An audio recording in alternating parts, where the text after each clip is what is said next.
Et on poursuit la thématique dans notre séquence de la côte Est à la côte Ouest. Bonjour Patrice Ferrus. Bonjour Pascal. À moins de 15 jours de l'élection, tous les yeux sont rivés sur les sondages. Sont-ils fiables? Alors ils s'efforcent de l'être et pour cela la présidentielle de 2016 a été un tournant.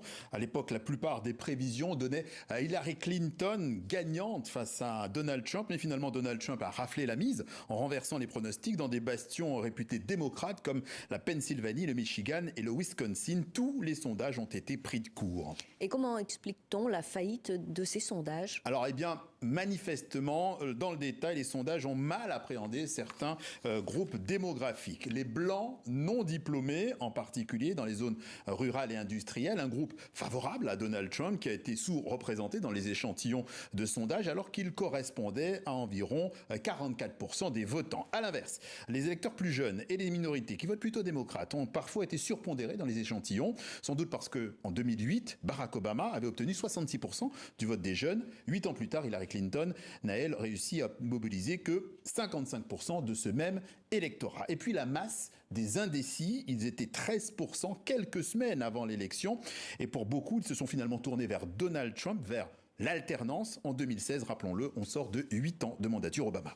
Ça, c'est pour 2016, mais pour 2020, les sondeurs se sont-ils améliorés dans leurs prédictions? Alors oui, dans la mesure où ils ont cette fois-ci vu la victoire de Joe Biden, mais ils ont encore sous-estimé le soutien à Donald Trump, notamment dans l'Ohio et l'Iowa, où on annonçait des compétitions serrées, mais où Donald Trump l'a finalement remporté haut la main avec une avance de 8 points minimum, en cause des angles morts créés par de nombreux électeurs de Trump qui ont réussi à cacher leur jeu et fausser les résultats des études d'opinion.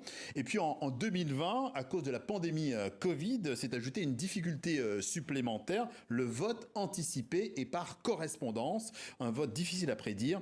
Tout ça a obligé les sondeurs à s'ajuster aux nouveaux comportements électoraux. Voilà. Et en 2024, qu'en est-il? Les sondages sont-ils plus fiables? Alors ça, il faudra le vérifier dans 2 semaines. Mais ce que l'on peut dire, c'est qu'on a de plus en plus affaire à des agrégations de sondages qui s'appuient sur des mises à jour très régulières, quasiment en temps réel, pour lisser les variations soudaines et donc limiter les erreurs. Les sondeurs affirment avoir aussi réussi à mieux identifier les électeurs difficiles à atteindre. Vous voyez notamment ce sondage, ce dernier sondage de realclearpolling.com daté d'hier, 23 octobre, qui confirme un coude à coude extrêmement serré, vous le voyez, dans les intentions de vote. 48,8% pour Kamala Harris, 48,6% pour Donald Trump.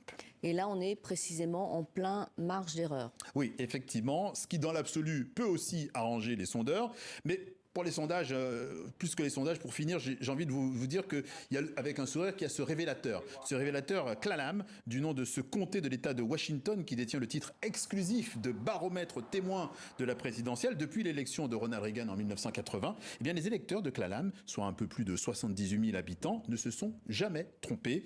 Ils ont toujours voté pour le vainqueur du scrutin. Merci beaucoup, Patrice, et à très bientôt. À bientôt.